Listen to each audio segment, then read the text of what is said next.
Hey, thanks for coming. Welcome to the Love Shack.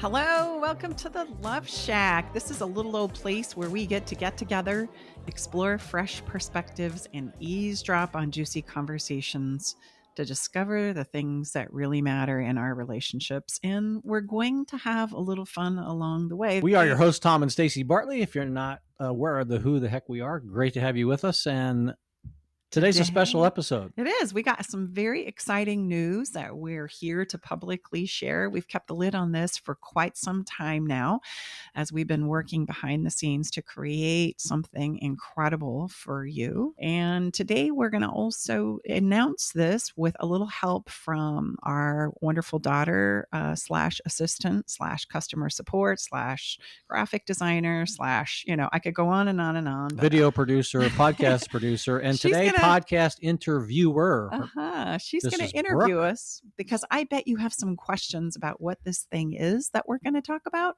We call it the Better Love Club, and it is something that we have been literally designing for a minimum of 5 years, I would say.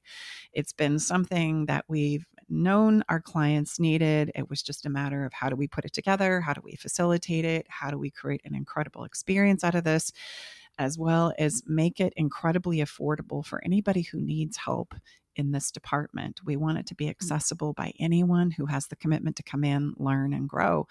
So without further ado, we're going to pass this over to Brooke, and she is going to interview us so that we can tell you all about this incredible Better Love Club that we have created just for you. Hi, everybody. Yes, so I'm sure our longtime listeners' ears are tingling. Like, what the heck are they talking about?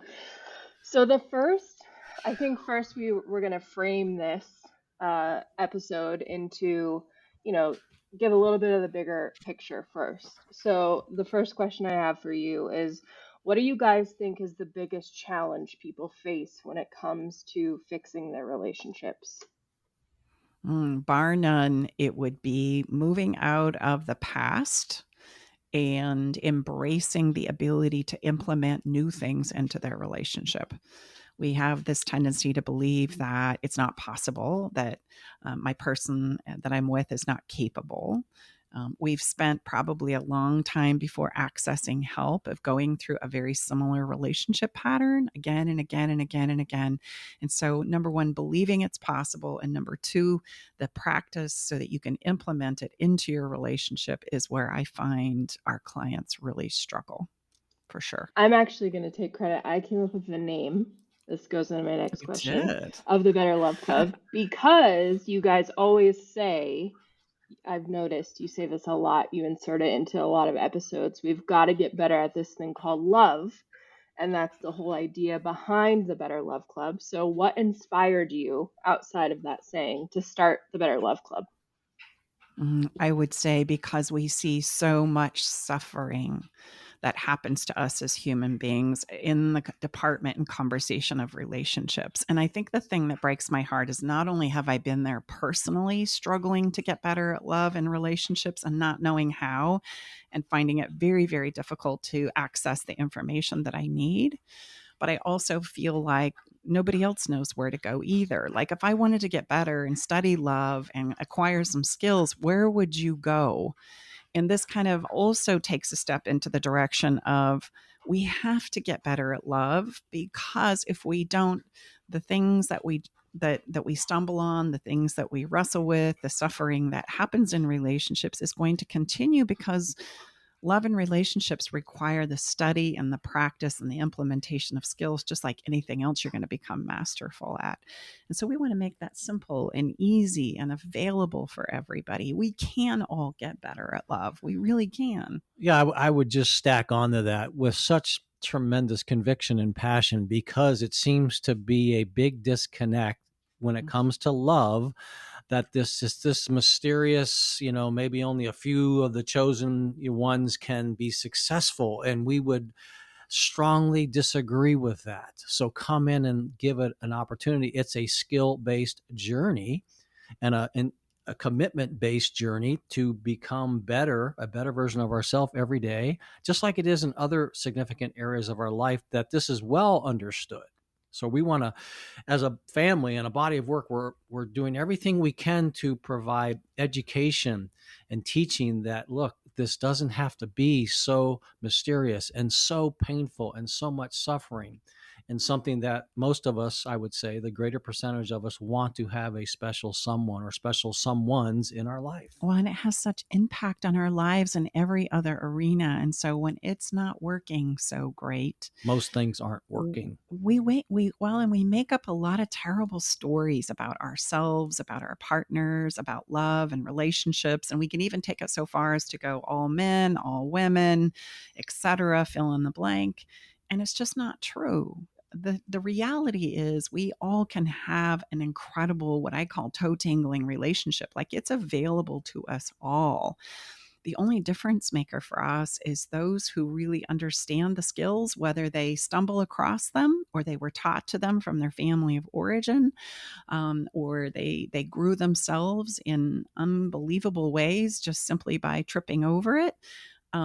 They know how to show up and become masterful at navigating the inevitable ups and downs that are going to happen in our relationships. Or we can just intentionally roll up our sleeves and come into the Better Love Club and study it and get good at it and practice it and implement it and have support and have a little bit of fun along the way. One way or another, to get good at relationships, we got to study it and learn it and practice it, just like anything else you're masterful at in your relationships. Right? So it is for everyone. It's available to everyone, but we've got to seek it out. You are called, we've created a title for you. You're an integrative couples specialist. We make it very clear that you're not a therapist. We're not claiming to be. We're different. We're setting ourselves apart from the couples therapy. We provide a different solution to people who are coming to us. So, what would you guys say are the main differences between couples counseling and what our team provides? Well, the first thing I think we just highlighted is that there's a lot of teaching that goes on here. There's a lot of educational components. And then there's the implementation of skills that we're going to encourage you to practice, which is why we've stacked the Better Love Club with incredible support.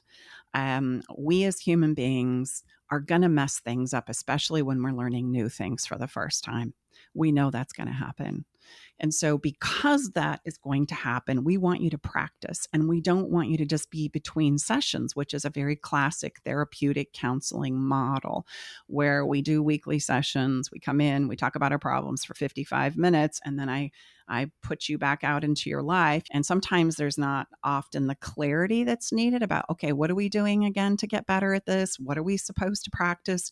Where is the support? So a huge piece that makes us very different from traditional counseling and therapy is that you're going to be able to ask your questions, and you're also going to get support between sessions.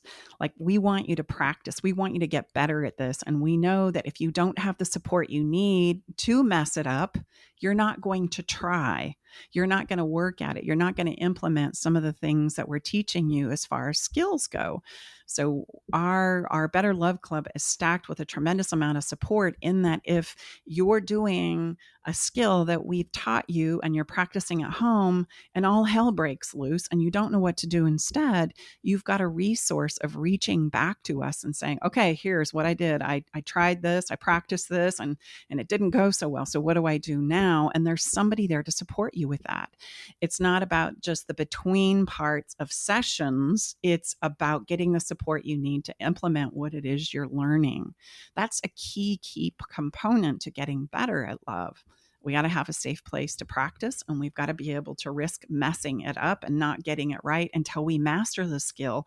And if that's going to be the case, then I've got to have the support to know what to do when it does, right, not work out. So I'll give you a really good analogy. So Stacy and I go to CrossFit. So it would be like us doing CrossFit, and there wouldn't be any instructor there to help us understand where we're not doing the particular workout or a particular part of the lifting in the correct way. So our instructor, our owner, Cinema, she's there, right there, watching us, and then saying, no, here's how I would like you to do it instead. So it's real time. The problem is when you have a session and then you come back, there's not going to be any kind of a recall. There's not enough ability to reset and recalibrate, in real time or quickly thereafter to help us understand. So if you're not reaching out to us, we know you're not practicing. Well, another thing is when you go to your weekly sessions in the more traditional model with a counselor, then you go back out into the real world and you start trying to do all the things that they told you to, or sometimes they don't tell you to do anything. They just tell you to live your life and then report back. You've talked Yeah, about your feelings. you have, so then you talk about your feelings and you're like, okay, well, then you have that feeling inside of you like, oh, I forgot to say this. Oh my God, I didn't even ask this question. And then when you go back to your next session, you feel like you had to have meticulously kept all these records of all the things that went wrong in your relationship and try to quickly get them all in as fast as you can so you use up your 50 minutes correctly. And then what if you forget again? You have to wait a whole nother week. So our model is trying to stop that from happening. So first of all, you can remove the stress of not remembering a certain thing you want to talk about. You don't have to chronically track all of your relationship problems so that you have a list of things to ask. You can ask them when they come up and you don't have to feel stressed about it. You can just put a comment in the Better Love Club and then we'll get back to you. It removes all of that unnecessary stress.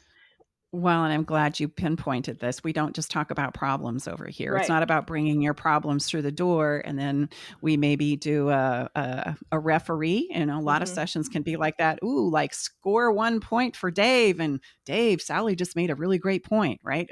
Whereas the person that's supposed to be helping you get better at this thing we call love become the referee. And that's not going to help us improve our skills and ability either.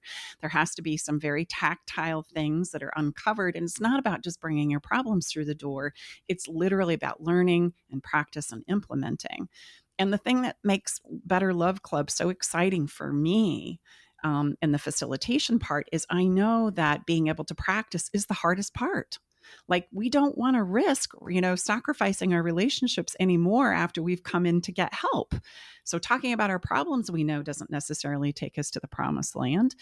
Practicing new skills will, but I've got to give you the support and the safety to practice them, or you're not going to. You're just going to continue the pattern, right? Until the thing that we're trying to avoid is happening. And we don't want to steer you down that road, right? So those are the things that I would say really make us. Anything else anybody can think of?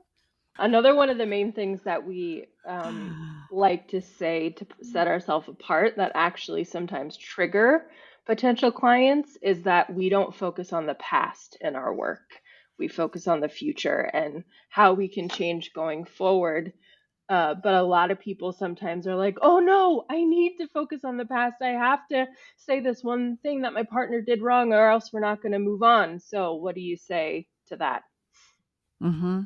Well, that would be a process that we call in our body of work digesting down what has happened so that you can let it go. If you have something that you just urgently need to say or put in the space, that's essentially telling me that I need to say this so that I can let it go and move on. And those are things that we will take care of, but it's not the highlight and the focus. The focus is not the problems. We know that as we help you focus on the future and move forward, that the things that need to be digested down, talked about, and let go are going to come up. And if we find that you have a sticking point there, then absolutely we're going to let you digest that down, work through it so that you can move forward.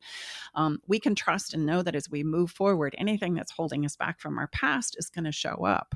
And that's just human of us. So I find it's much better to inspire us to create the hope and the drive and the motivation to learn and grow and move forward happens by looking at a beautiful vision going forward and not thinking, oh gosh, we got to dig up the past. And not only do we have to dig up the past in our relationship, we got to dig up the past from our childhood, from our families of origin, and that somehow that's going to take me forward. And all that does is it runs us out of gas because there's not that hope and that inspiration about why we're doing it and about the reminders that I do care and that it is possible to go where it is we want to go. A lot of couples say this, and I think this really brings it home. We don't talk about our future anymore. All we're talking about is the day-to-day logistics of life.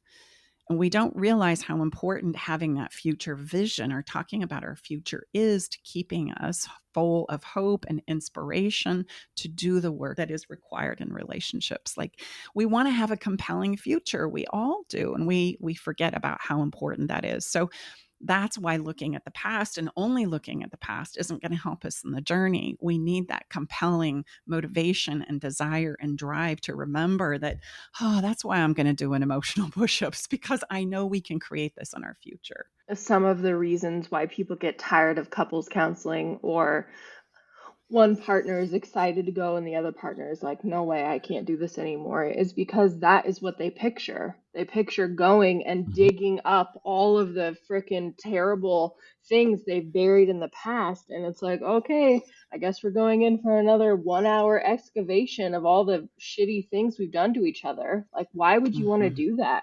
That sounds No. awful. Yeah, I talk often to people that, schedule a clarity call with me. And when we get into what they've tried in the past and such, there'll be similar, comments like that. Like, gosh, Tom, I leave that session like I've gotten my fanny like kicked. He says, he or she will say, why would I pay for that? I can do that on my own. Mm-hmm. And you're exactly right. So it's a very non-energy producing experience. And that's why there's so much resistance, either you personally, or we've all heard a story and someone close to us.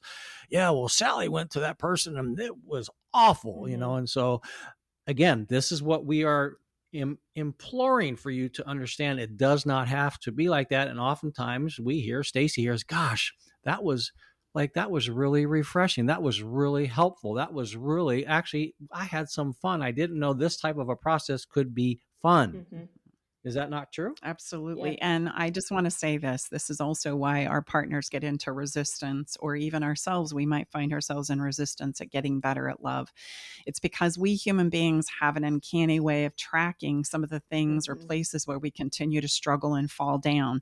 So nobody knows what's going on, and how I'm showing up in my relationship currently better than I do. We all have this ability as a human being to do a little self-analysis, sometimes to the extreme of kicking our own fannies really, really well. And so I know that I'm doing some things that I probably shouldn't be doing. And the last thing I want when I'm doing a really great job of kicking my own fanny about that is to have somebody else call me out on the couch and then kick my fanny some more. And then, my partner gangs up on me too. And now I know it's kind of like this defensive mode of, I know I suck at communication. I know I don't talk about my feelings so well. I know, I got it. What else have you got for me? Don't bang on me anymore about it. Believe me, I'm kicking my ass enough for the whole room. And I think that very much has become a mindset and a paradigm that we think we have to subject ourselves to in order to move forward in our relationships. And I'm going to tell you that is not at all the case. Doesn't help us. We can't bang on ourselves or our partners enough to inspire and motivate forward movement and transformation. It doesn't work like that. We just shut down more and more and more and become more and more resistant to getting the help that we need and getting the support that we need and implementing some of those things that you're learning, right? Otherwise we're just going to throw our arms up and give up. In one of our latest TikToks, we posted about how to help an avoidant partner talk to you more. And I would say the same thing is true there. If you take an avoidant attachment style partner, if you drag them to therapy or counseling and then you beat them up about how they never talk to you or about how they avoid all conversations, they're going to be sitting there saying, I know. And they're also going to be sitting there saying, I'm never going to talk to you again, because it's just banging them into a hole deeper and deeper and deeper. And that's their attachment style. So you can't beat someone up about how they are. You can only meet them where they are and ask them to join you. So, but a lot of people don't know that. And, and also I would like to point out, we're not saying counseling is bad. We're not saying therapy is bad. It works for many people. We're saying if it hasn't worked for you, there are other options out there, but also it's not bad. So, and I would also say I would totally agree, Brooke. Thank you for bringing that up. And we have many clients that work with us alongside some type of other professional. So exactly, this is an important distinction. We are not, but if you're looking for potentially a powerful add-on, Yeah. or maybe a different experience of what you've not had, or perhaps you're not under a health plan of some kind, insurance, health insurance or Mm-hmm. whatever, and something is out of reach. These are all things, and we see so much, again, suffering out there around this, and this is what, as a family, that it breaks our heart. Yeah. And so we're going to do everything we can to get you through that pain and suffering as fast as possible, and get into more, okay, I can see now there's a new inspiration and clarity of where we're going forward. Yeah. Mm-hmm. Okay. Absolutely. The next question is a two-pronged question. Number one, how many individuals and couples have you helped and supported? And then the second question is, can you share a few examples of how the teachings that we've now put into the Better Love Club have helped the couples that we've worked with save their relationships? Love that. So I am so grateful and honored to say that we have had the privilege and opportunity of helping more than 545 people get better at love over the last 10 years. It's probably been a decade. I started this project or work in 1996, and there's been some twists and turns for me. But we've been pursuing this concept of teaching and supporting relationships solely since 2013. And in that 2013 period of time, those are the 545 people that we've been able to help and support, which is incredible work. All of the teachings that we've put into the Better Love Club, there's a ton of resources, videos, trainings, a ton. But all of those are based on Stacy. I call her Mom 2. She's my stepmom. All of Mom 2's work with these individuals that we're talking about. So she's taken all of that time that she's worked with the 545 people and created videos and worksheets and resources based on saving people's relationships. So can you please share a few examples of how the teachings that you've put into the Better Love Club have helped couples save their relationships? There's so many. Let me just think about the first ones that come to mind. Rich and Janet are obviously going to be high on the success story part. They were literally in the process of getting a divorce. And Janet's counselor kept suggesting to her strongly that she leave this person because he was a narcissist. There was nothing there for her. She needed to step out of denial. She needed to get on with her life. And that the longer she put this off, the more sick and depressed, etc., she was going to become herself. And the thing that Janet felt in her heart and her knowing was that she really wasn't ready to let go of this. And so she kind of threw her arms in the air and reached out to us as a final Hail Mary. This will be my last one and only shot at trying to save my relationship. And through going through the teachings and frameworks that we provide our clients, she was able to not only not get a divorce, but in fact, she just sent us an email here literally yesterday and celebrated. It's been 3 years since we worked with you guys, and I just want you to know we're still doing great. Can't thank you enough for these frameworks and these teachings that you've improved our lives and our relationships with. And the key point here is her husband, Rich, was not a narcissist, actually. He was a person who didn't know how to show up and was frightened about sharing his emotions with his wife, Janet. And by doing the safety part, by practicing the skills, he was able to show up and he was able to get emotionally invested and connected to his wife, which is what he had wanted all along. He just didn't know how to do it.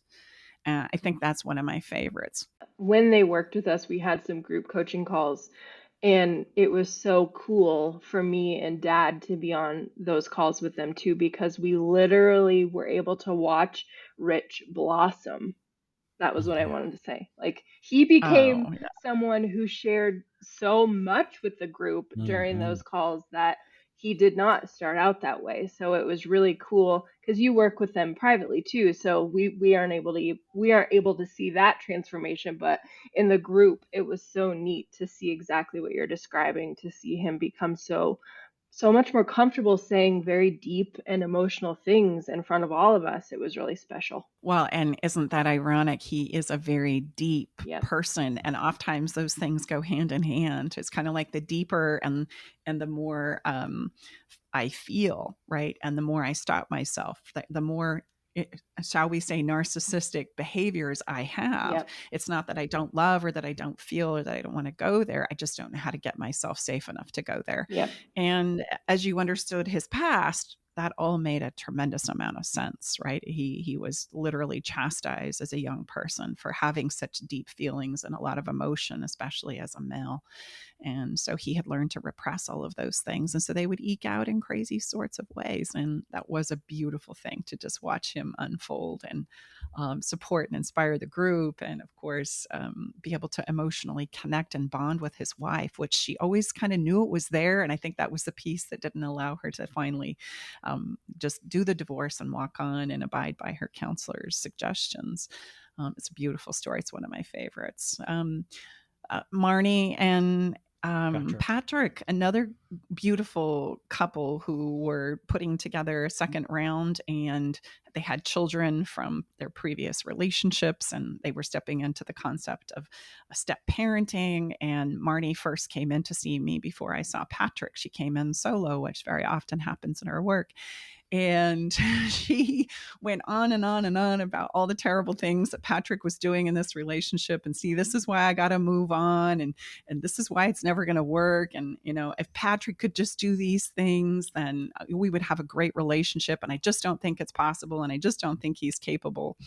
And I said, okay, I mean, I hear what you're saying, but let's do a little work and exploration and learning of some skills that you can implement in your life. If nothing else, you're going to learn how to do this loving release in a good way. So let's get to work. And as she started to do the work and explore her relationship, she came to this conclusion one day in our session where she goes, oh my gosh, it's not Patrick, it's me. And I went, oh, that's so beautiful. That's so beautiful for you to see. And then we brought Patrick into the conversation, and the two of them were able to repair their relationship too. It wasn't just her, but she definitely could see her significant role in that. And as her and Patrick, you know, started working together, there was a whole new chapter and a whole new world in their relationship that opened up for them for their future, which is another beautiful story. I have a really fun picture of them emblazed in my mind where they're kind of doing this thumbs up thing on my couch, you know, with their little lease option contract together. Like, we did it, we made it, you know. It was a moment where, gosh, I wish that there would be an appropriate trophy that we could kind of like pass over for all their accomplishments. It was incredible to see. And there's so many. There's that's the beautiful thing that I love about our work, babe, is gosh, we get to see and journey with incredible human beings. And I get emotional about thinking about it because I am so honored and privileged and grateful to do this work. Like, it is the coolest thing on the whole planet when you see people transform before your eyes, right? And people always say, oh, I couldn't have done it without you. And I went, I'll teach you, but you implemented the work, you know. So hats off always to the person who's willing to roll up their sleeves and implement the teachings and support and take advantage of all of that, because that's no small thing. A lot of people think that we should just know how to do relationships. How many times do we hear that, guys? Oh, man. Yeah. And if we are having trouble, that means we're failing or that we're broken. Why do you think it's important for people to invest in their relationships? Well, the obvious answer for me is because it affects every single area of your life. And if we're struggling in our relationships, whether that's with myself or others, it's going to affect your day-to-day life. I had a conversation with a psychiatrist that we are privileged and honored to teach workshops for. He refers many of his clients from the relational component to us on a very consistent basis. And I remember saying, Dr. Binus, how many mental health challenges are related to our relationships? And he said 100%. And for me, that made all the sense in the world. Because what ails us, what creates our suffering inside of ourselves as human beings, is either I don't have a good relationship with me. And if I don't have a good relationship with me, I can't have a good relationship with others. And yet it is this feeling of belonging, of feeling connection, of feeling united in our lives, whether that's a community or a lover or a family or a friend, that creates this feeling of breakdown. And when I don't have that, it creates a tremendous amount of mental health, depression, anxiety, etc. And we've got to stop just stepping over that and recognize and realize that relationships are at the heart of being a human being. And we know that scientifically, anthropology, we know as we study and look back. So relationships is the gateway to an incredible life. Like life is about relationships. And so that's why it's important to roll up your sleeves and get good at this thing we And call love. are we born knowing how to do relationships? Uh, And if we need help, does that mean we're broken or there's something wrong with us? you were just going right where I was going to say. So let's just look at that interesting story that seems to be so prevalent. So we're all just born to be, great lovers. So, like, I would say, like, well, based on what?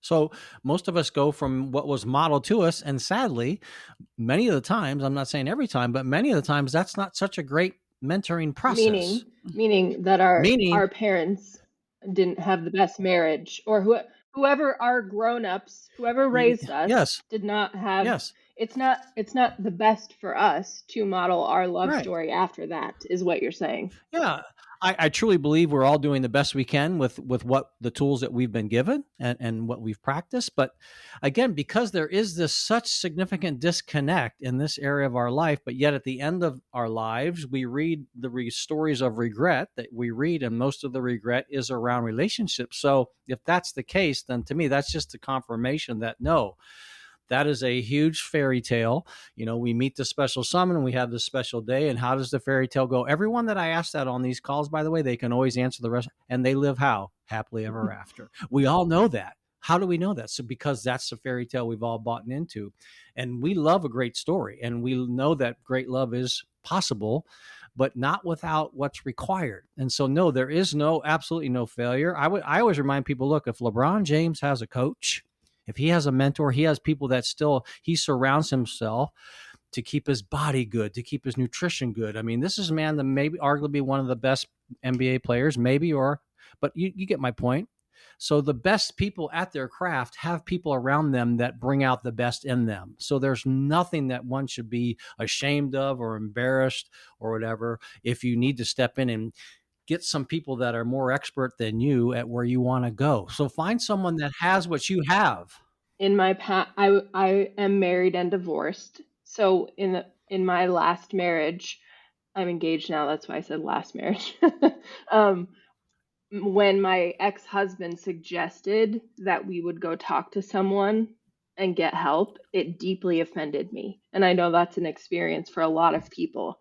Even though in the back of your head, you know that something is wrong, it's like admitting it and saying, okay, let's go talk to someone seems like a huge moral failure. I would compare it to me accepting the fact that I had clinical anxiety and then I needed to go on Lexapro. That also felt like a huge failure, even though it's saved my life in a lot of ways now after taking it for 4 years. But I know so many people feel that way, that either they have to admit it to themselves or their partner is coming to them and saying, we need to get help. That feels like the beginning of the end to a lot of people. Like if we go into this lady's office, we're going to be talking about getting a divorce, or she's going to say that we need to get a divorce, or all of these things. I know people think them. So what are some things you could say to people who are feeling that way to dismiss that thought and make it okay, Yeah. I first of all want to say it's totally normal to have emotional pain in your relationship, that there's always going to be a part of any relationship that doesn't work for us. It's the doesn't work part that we don't know how to talk about. We just don't. And so we do the very loving, kind, sweet thing, and we just don't say anything. We don't bring it up because we don't want to be the person who, right, creates the fight or, right, rocks the boat or creates yet this another cycle of breakdown in our relationships. And so we try and sit on it. And that's a very sweetheart thing we do so that we can try and do our best at creating a better experience in our relationships. And at some point in time, we just lose that emotion, that emotional experience. Like I can only hold it for so long. And I think to help us make sense of how normal this really is I want you to think about the idea that you hold around physical pain. Would you really believe that you're going to live for the next 60 or 70 or 80 years and that your physical body is never going to experience pain again, whether that be a headache, a stomach ache, a cutting of your finger while you're cooking dinner, a tripping and rolling your ankle, a falling down and skinning your knee, or a shutting your finger in the door, right? Or accidentally biting the side of your cheek. Like that is something that we accept and that we feel is a normal, natural part of life. And I want you to know that emotional pain is just like that. We are not they're broken if we feel emotional pain. We are not doing it wrong if we are feeling emotional pain, because pain is simply a signal that says, hey, I need your attention right now. There are some things that are not working for you. Let's address them. And if we were to pay attention to the emotional pain sooner rather than later, we could find the remedy and move through it, as opposed to just try and hold it and keep it from coming up again and then getting defensive about it and then trying to shut it down. And then when somebody points it out to us, we get all upset and angry. And it's kind of like, yeah, I know I'm twisted and broken, whatever. It's this idea of, no, that's normal. I can't even have a relationship with my dog and not have things about him that doesn't work. There are days where I just go, as much as I love that guy, he can drive me crazy sometimes. And that's normal for us as human beings. So normal. And I think the difference maker is we've just not ever normalized the conversation around it, that it is okay to have things that don't work for you in a relationship. And that emotional pain is part of the deal. That's human of us. I want you to imagine sitting in an airplane and all of a sudden you realize it's crashing. Okay. You're doing a nosedive, right? And everybody knows it's only a matter of time, if we do nothing, that airplane is going to hit the ground and it's going to explode into a gazillion pieces and then get engulfed in flames. And yet, because we don't know what to do and because we're afraid to do anything, we stay seated in our seats with our extra seatbelt on, breathing the oxygen in the mask and crossing our fingers and just hoping that this is going to go well. Yep. I would propose to you that doing anything, right? Finding a parachute, punching the door out, doing a great leap of faith would be way better than just sitting there thinking that you're safe for the moment and wait for the inevitable. Like, do something different. Yeah. And that's where we tend to go, is just keep ourselves safe. Don't rock the boat. We all know that there's a slow burn here and that we don't know what to do. So we're just going to sit here and hope and wait for the inevitable. So I would suggest to you that that's what's going to create the crash and the burn, is not getting the help, not addressing the pain. I compare it. Not getting the support you need. I would compare it. For anyone listening out there, I'm sure some people can relate. I have terrible health anxiety. So what you just described is what I do almost on a daily basis, where if I have a little ache or pain that the doctor could probably help me with, you know what I mean? Instead of going and making an appointment, I will sit and theorize all the terrible things that could be wrong with me. When if I just went and got help, I could make the pain go away and nothing would be wrong with me. But instead, I theorize all the terrible things that are probably wrong and do nothing. It's the same thing we do with our relationships. We think all the terrible things that will happen if we go get help, when the truth is, it will make it better. Well, and especially like you said, Brooke, you have no ability, or I would say the greater percentage of us don't have the ability to be objective when we're doing this self-analysis. Like you say, it is so slanted. So the beautiful thing about a good facilitator, a good, mentor, teacher, coach, therapist, they can remain objective. Now that doesn't always happen, but if you can be in the presence of good people that can help you through their objectivity and not taking sides, then you're going to realize, oh my gosh, this, it's not going to be nearly what you are conjured up in your mind. I can guarantee you, if you join the Better Love Club, we will not tell you that you're terrible, and we will not tell you to get a divorce upon entry.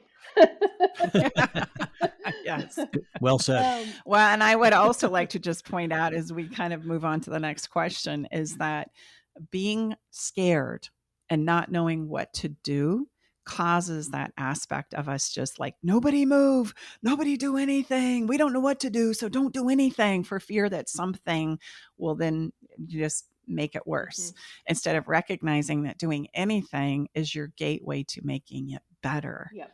Better to do something different than to sit and just Do nothing. be paralyzed. That's a survival skill, but it doesn't solve problems, right? It's like It's that freeze temporary. part. It's Right. like that freeze part Well, or the fight and part. it wastes years of your life. Yes. Sadly, most people wait on average of 6 years from the time they know they need help before they actually get it. And that's just too long, right? So the wheels are totally coming off and the whole relationship is up in flames. And then they're going, hey, wait, we don't want this to end. We need help. And I'm thinking, gosh, if you could have come 6 years earlier, right? Not that we can't help you now, but think about what could have been avoided pain wise, right? Destruction wise, belief wise about yourself and about your partner. We demonize our partners. And this is why I don't like labels. Labels are a nemesis because you don't become my lover anymore. You're a label now that I slap on you, which makes it easier for me to now not show up, not be kind, not be respectful, Well, and to get manipulative. also kind of to disassociate from the relationship and see it as a thing rather than something that you're in and something that Exactly. matters to you. Exactly. Okay, next question. Being part of community seems weird, especially when we traditionally think that our relationships are private and we shouldn't talk about them to anybody else. So, why do you guys think it's important to have a supportive community around you when it comes to relationships? I love this question. The first part is to do exactly what we just talked about a bit ago, is destigmatize this idea that when we have emotional pain, that's not normal, and that somehow I have to kind of address this in secret. What if we were to pass around our remedies and cheer on people and support people like we pass around cold remedies or flu, or all coming to the aid of all the many things that were magically happening and unfolding during our time of COVID? Think about how we rallied as a species to help shore everybody up and to make sure that everybody had what they need. That is totally possible in our emotional experiences as well. If we can just unstigmatize this idea that if I'm feeling emotional pain, then there's something wrong with me or there's something wrong with my person. That has to go. And I don't know how else to help you over that hump than to help you get into a community where you feel like you do belong and that these conversations become normal. It becomes normal to have challenges and struggles, right? There's inevitable ups and downs in every single relationship, just like there is in life. We also have a place where we can practice and we can learn together so that you can practice with other people without having to actually only practice with your partner. You can get better at it before it actually counts in the conversation. What a great thing. And if we study history and study the power of story, that's the power of story. Meaning when we get into a group and we hear other stories, whether they say there's always a piece of everyone's story in our story and vice versa. So if we get around, these groups, when people are navigating similar situations that that's been my experience whenever I've done that. You do a powerful retreat or a mastermind, you're in groups of people where there's this sacred space and there's power in that because you're realizing, oh my gosh, I'm not the only one that is going through what I thought I was going through. And in the relationship space, I've shared this on other episodes. My own brothers are they are my two best friends. Didn't even know the amount of pain I was navigating in my first marriage because I kept it so close to the cuff. Mm-hmm. Well, and I want to bring in a little piece of science and evolutionary science, if I may. A lot of us don't understand as Homo sapiens that the reason why we evolved forward and the Neanderthals didn't, even though they were stronger and smarter, was our ability to put our differences down and cooperate with each other. Like that is our superpower as a human being. And we don't take advantage and leverage that superpower often enough. And I want you to think about things like 9/11 or natural disasters or even getting through COVID, where it doesn't matter where we stand or what our beliefs or differences are, that we support and we cheer each other on as a human species. And we do seem to do our best work and rise together when the going gets tough, which then makes me think of one of the most beautiful proverbs from Africa that I've ever heard. It's an African proverb that says, if you want to go fast, go alone. But if you want to go far, go together. And that's just how we are as human beings. And so a community is the difference maker, where we can come in, we can cheer each other on, we can share our stories, we can practice, we can support, and we can create a sense and a feeling that we're not alone and we can have a little fun along the way. Like, that is a game changer. You guys keep mentioning the word practice, and I think people who are listening are probably like, what the heck are these crazy people talking about? Practice? But I want to propose, like, just for a minute, think about how valuable this would be to you when you're going through a hard time in your relationship, and we all do this. We send our friend a text and we're like, read this for me. How does it sound? What if I say it like this? We all do that. Or we say it in person. Mm-hmm. And the people we're asking are not relationship experts. They're just people, and they are on your side because they love you Mm-hmm. and they support you. So they're always going to say, "Oh, that sounds great." But the truth is, they don't know how to communicate in relationships. They don't know, the attachment styles. They don't know the nuances. They don't know any of these things. So, and a very useful idea of practice to me would be, because Mom, too, you keep saying you don't have to blow it up in your real life. So why don't you post in the group, what if I said it like this? That is practice. That is practicing your skills before you actually do it in real life. And you're getting an answer from a relationship expert and her family who will say, yes, that's good, or no, that's not good. Like, that's a Mm-hmm. genius way that you could use this membership. And that would prevent a lot of fights, and is also practicing your skills by putting them to use in what you're going to say. But if you get it wrong, we'll tell you. Mm-hmm. Yeah, I love that. And that's putting it into real life practice. The other piece that I find we really struggle with as human beings is being able to take our learning and implement Right. it. It's like you can understand a concept in your head, but then to articulate it through words is really, really difficult. So if I were to just say, what do you want? What's a remedy? What are you fighting for? And a lot of us would go, I don't I don't know. even have a filing cabinet for that. Mhm. I only know what the problems are. I only know, and I've been banging on and focusing on what the problems are, and I'm making up some stories about who's responsible, etc. Well, okay, that's practice, getting to a place where you can look and identify what's going on for you and what a remedy is that would work for you. That's a practice. And then another practice is being able to articulate that, to actually show up in your relationship and say what you need to say what you need to say in a way it can be heard. That's a practice. And I guarantee you, when you start this, you fumble over the words, you can't get it right, you launch into, this is all your fault, and there's a lot of blame that comes out, there's a lot of manipulation that comes out, just because that's what we know, not because we're not wanting good things. That's the stuff we practice, and we don't realize we're practicing it. Yeah. So we do it automatically. So Let me ask you, how many uncannily. times have you been asked, say that again, Stacy? How did you just say what you just said? Can Mhm. you say that again for me? Mm-hmm. Well, and I'll tell them, but it's more important to then practice Yes. them saying the Saying it. words. Just take what I just said and put it into a language that's yours. Right? Put it into your own words and say the same thing. So Now, not only can you put it in, like Brooke said, you could ask a question in our community, through a question, but you'll also be able to practice it. So we're gonna, in one of our 2 times we're going to be meeting every week. Maybe I'm getting ahead of myself. Sorry. I'll make this quick. Is you're going to be able to break out into small group sessions and practice saying the actual words in an order. Then we're going to come back and say, now, wait a minute. How about if you just inverted the words this way? These are not complicated words either. It's simply the sequence of which you share them can have dramatic effect.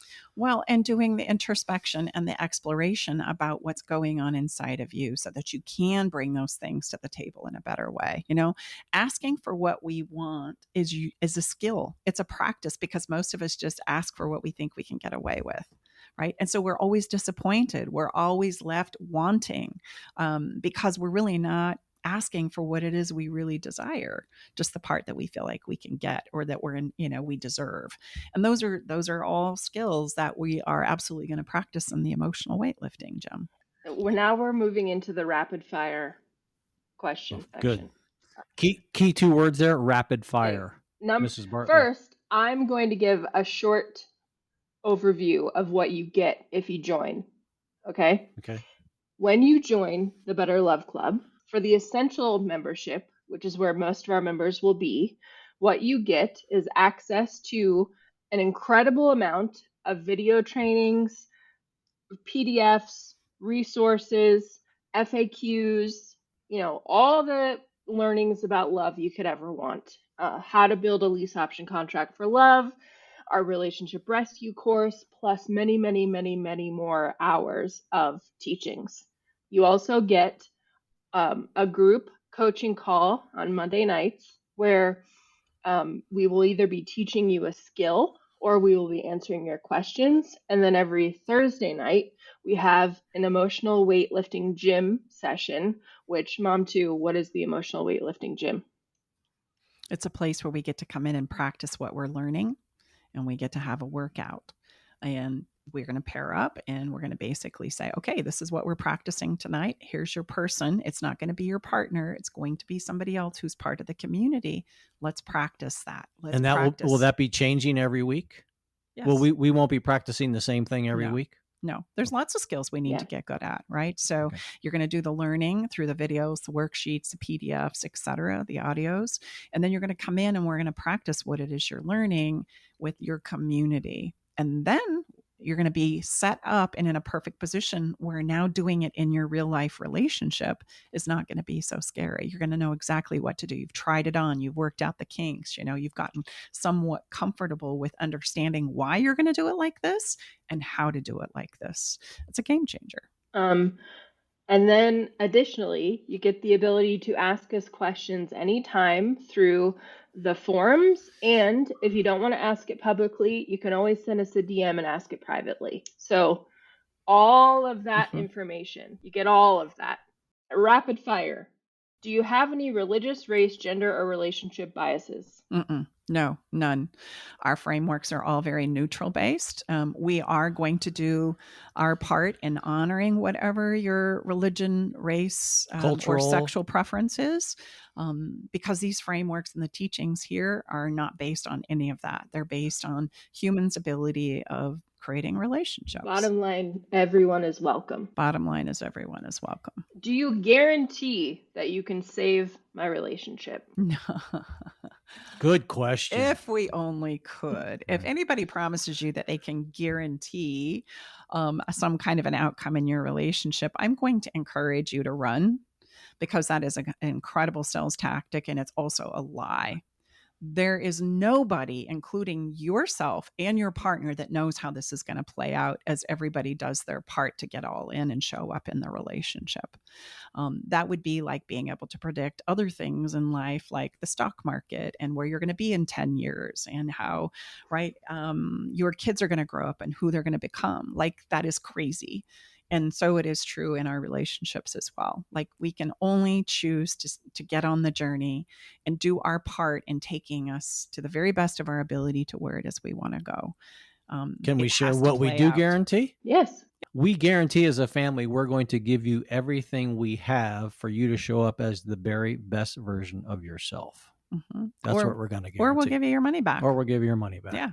We are going to help you become better at love. Period. How it's going to play out in your relationship, we have to figure that out as we go, not before we get started. It's a journey that we embark on together. As it unfolds, right, you'll have somebody there to hold your hand, cheer you on, and support you every step of the way. That we can guarantee. We need to be more rapid. Okay. If you're thinking that doesn't sound too rapid, this is what. Can you imagine my life and what I deal with? Oh my gosh. Is better. Rapid is a little bit of a stretch for us. We apologize if we're not as rapid. This is where we get to get practice and get better, right? So we're right along. Next rapid question. All right. Is the Better Love Club good for me if I am single? The Better Love Club is good regardless of what phase of the relationship you're in. Gosh, if you're a single person who knows that you want to get better at love before you step into a relationship again, or you're a newly matched couple on Match.com or Tinder, and you're saying, hey, I know we kind of blew it up last time, and I really want to ensure that this goes well, Better Love Club would be a great fit for either one of those. Or you're engaged to be married and you want to do everything you can on the front side to get good at love before you contemplate spending the rest of your lives together. Another great reason to get into the Better Love. Remember, rapid. That's it. Cut. How long will it take to save my relationship? As long as it takes. But you're going to know a lot more in 60 days for sure. If you get all in, you're going to know a lot more and understand a lot more about how to navigate it and how to ensure that when you look back on however this goes, you feel really good about it in the first 60 days. Do you help couples through infidelity? Absolutely. That's a conversation that's happening more and more and more, ironically. And just like understanding love, we need to understand infidelity. That's a huge conversation that's showing up regularly in our Well, office. and also we've helped many couples recover from infidelity. Will this help me if my partner doesn't want to join? And can I save my relationship by myself? Yes. The way you show up in a relationship affects the whole.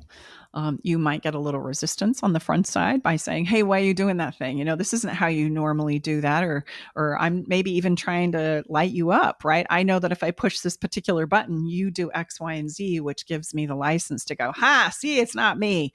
And when that doesn't happen anymore, it changes the entire experience of the relationship overall. And it only takes one. And so I would say, absolutely.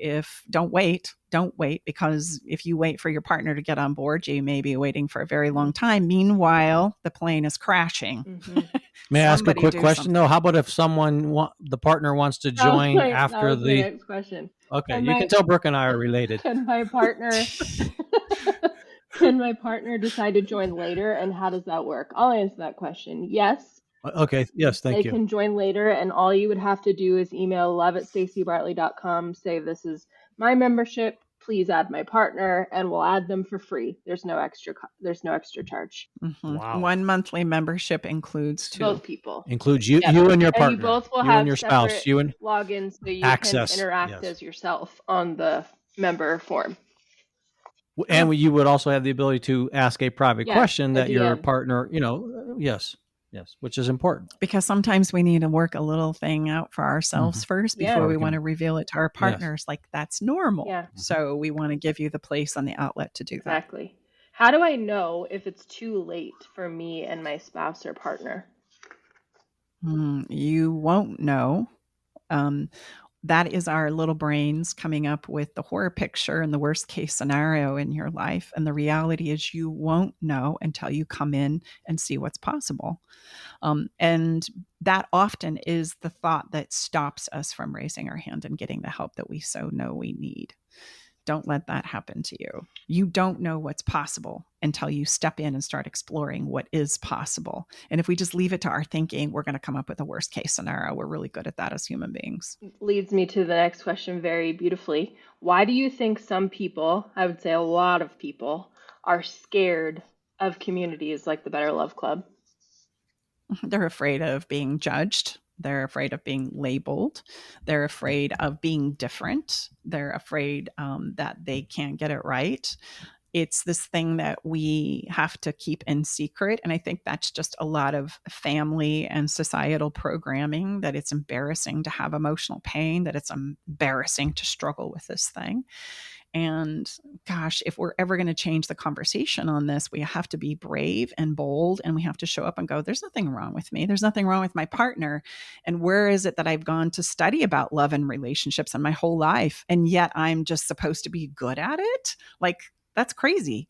We have this tendency to take our relationships and put them in a container that is basically different than any other principle that we study in life. And I'm here to tell you, it's the same. If you want to get good at something, we have to learn about it. We do. We have to submerge ourselves in it. Then we have to be willing to be messy at it for a period of time. And then we become masterful at it. Why is there so much more permission around like getting help as a parent? Like that's okay. That's okay to get help, to say you need help raising your child and that you're having some problems with your parent-child relationship, and it's totally okay to talk about that. Why would we be expected to be good wives or good husbands or good partners, but it's not okay to get help for those in the same way? It's, like we've never been a mom before we've become a mom. And also we've never been a wife before we become a wife. So why are those two things not equal? That's never made sense to me. Yeah. And they are very much equal. We step into a relationship and we're just supposed to be good at them based on what? based on us doing our religious practices, based on what was modeled to us as, kids growing up. And we're just supposed to be able to assimilate that and get better at it. I would just encourage you, if you have siblings, like look around. Are all of your siblings that grew up in the same house with you stepping into relationships differently? And I would propose to you, yes, they are, because as human beings, we're all taking a piece, right, from the experience that is very fundamentally wired to who I am. And if we don't have these conversations, then we're not going to get better at relationships. And it should be the same, Brooke. It absolutely is the same. That if we don't understand how relationships work and the skills that govern the well-being and the longevity and the thriving of them, then we're going to reap the natural consequences of it just, degrading. I would like to remind people that for couples who are raising children in a home, it would be the biggest gift you could ever give them to work on your relationship with your partner so that you can create a more peaceful environment for them to grow up in. And if they are already grown, to create a peaceful environment for them to come home to for the holidays and all of the things. And it doesn't matter how old you are, you always want your parents to be good examples to you. And having a productive, healthy relationship would be, I would say, the biggest gift that you could leave as your legacy. Well, and I would say the relationship between parents and children never ends. Right. And how wonderful that as you're learning and growing and getting better at relationships, this will absolutely transfer over to your kids, whether they're older and have children of their own or not. There'll be things that you can learn and uncover because you're able to have those conversations about what didn't work and how it affected everybody. And everybody can have a conversation about what their experience was. And the whole family gets better as a result of that. Ricky, could you please share with us, how much thought and what we have put into place to make sure that everyone feels honored and appreciated and acknowledged in this, what we intend to be a very unique and diverse community? So meaning, how do I know that I'm not going to, be accused of something or, called out because maybe I have a different belief inside the Better Love Club? Every person is going to be required to sign a confidentiality agreement, meaning they agree to the terms and conditions of our community, which is very open-minded. We honor everybody. But if you break those conditions, then we will kick you out because we don't tolerate that. We have a no-nonsense policy. Relationships are very sacred, and we are creating the safest place to talk about relationships on the internet. And if you don't want to be in that club and you want to be weird or wonky, disrespectful, or exactly. Well, if you're pushing an agenda or a particular belief that you feel like it's your job and duty to ensure that everybody abide by, this is not going to be a great place for you. I would encourage you to not sign up. This is not for you. If you're wanting to explore and expand and you're willing to challenge yourself in regards to exploring and understanding perspectives that are different than yours, this would be a great place for you to be. Our last question. What would you say to someone who is on the fence about becoming a member of the Better Love Club? I would say jump in and try it. Worst thing that's going to happen is you're going to go, oh, geez, this isn't a good fit for me. We're going to refund your money. The best thing that's going to happen is you're going to jump in and go, this is amazing. I've been looking for this my whole entire life. I can't believe I've done 30 years of counseling and I'm just now learning this. I want to stay. I love the community. That would be the very best thing. And I'm going to get better at love and not just in my primary relationship with my lover, but my relationships overall, including the one with yourself. And there's no risk involved because we have a 30-day money back guarantee. So come in, join. If you don't like it, you leave. Like, there's no risk. You can just say, hey, I don't think this is a good fit for me. And we'll go, great, here's your money back. So there's a zero risk thing. I would say err on the side of giving it a try. Yeah. It's kind of like trying new food, new experiences, new places. Rather than be afraid of it and wonder on the front side, jump in and give it a whirl. And if you're resonating with what we have shared, then use that as the benchmark. Don't overthink this. If you're resonating to us as a family, and again, you don't get one, you get three. This is a 3-for-1 deal. It's literally a family business that is mentoring and teaching and helping people get better at love. I don't know of any better way to demonstrate how committed we are. People who are listening, who've made it to the end of this podcast. If you're still here, thank you. We love you. And I want to give all of you a gift. You're probably there wondering, like, oh God, this is going to be so expensive. How am I ever going to afford this? This sounds amazing. Well, I want to tell you, you get all of this for $99 a month, and that is it. Like, you can't get that anywhere else. We know people are having a hard time right now. You know, the economy isn't great. People are struggling. So we want you to be able to save your relationship. We want to make it easy. We want to make it affordable. This is the best price you will ever get it for, but it's only $99 a month. That's $20 or $97 a month. That's $25 a week.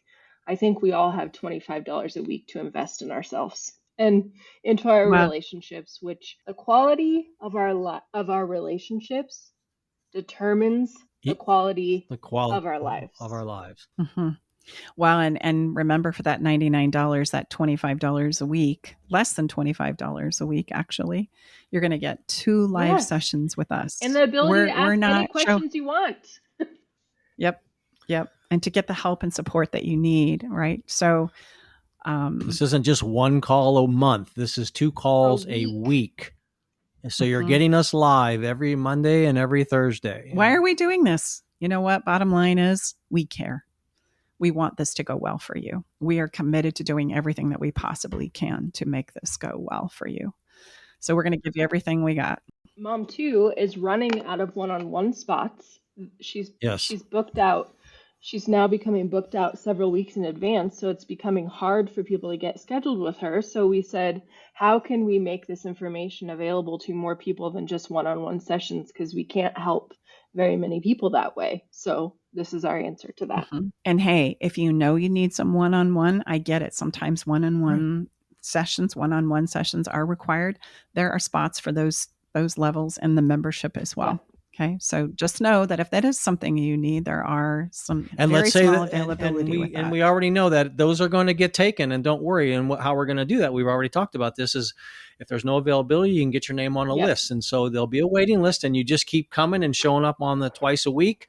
And then as soon as somebody comes off and there's availability that opens up, then you'll be the first one to be placed back into that rotation. If you're listening to all of this and you're like, hey, I have some questions, we have the abilities for you to have a clarity call with my dad, Tom, and you can schedule that. His schedule is open. You can schedule him by going to stacybartley.com/apply, put in the time you want, and he will call you at that designated time. And you guys can get some clarity on whatever questions you have. And now I'm going to hand the show back over to you guys to do Follow the Fun and the song. Can you feel it? Yahoo! Absolutely. I have a really juicy song. It's a new artist to me. I don't know. I didn't do any research on him, but anyway, I'm getting ahead of myself. Okay. So as we had talked about in the podcast today, or in this interview, about how difficult it is to show up and talk. It's an interesting dilemma that we find ourselves in as human beings. We know we need to talk in order to improve the communication of our relationships, but we don't want to talk about any of the problems. And if we don't want to talk about any of the problems, then what do we talk about when we've been together for a period of time, whether that's a year, 5 years, 10 years, 20 years? And that's usually where the breakdown happens. So I wanted to give you a couple of questions out of our conversation cards for connection today, so that you, for a moment of fun, can just breathe a sigh of relief, create some conversation with the person that you want to connect with. And all we're going to do is draw a card and give you a couple of questions, so that today or sometime here in the next few days, you can carve out 10, 15, 20 minutes for just having a conversation, and you don't have to worry about not talking about the right things, right? Or creating that fight that you're trying to avoid. So I'm going to ask you to just draw a card and ask a question. Hold them up, show everyone. Yeah, hold them up to the camera. All right, here we go. Here they are. We're going to create some for sex too. They're coming, but here they are. Very nice. Conversation cards for connection. If you want a deck for your own, I know couples who really, really use these frequently, because this is an easy way to practice what it is they're learning in our sessions, in our learnings, in our teachings. stacybartley.com/cards. You can get your own deck. Yeah. Okay, so the card I pulled says, what are the most important things you learned from your parents? does everybody want to take a crack at this and we can just demonstrate how I'll go this right away works? because my mom, I mean, this is no shock that I'm in this business because my mother raised me with this confirmation and affirmation. Life is all about relationships. Brooke, can you remember Grandma Sue saying that all the time? Yes.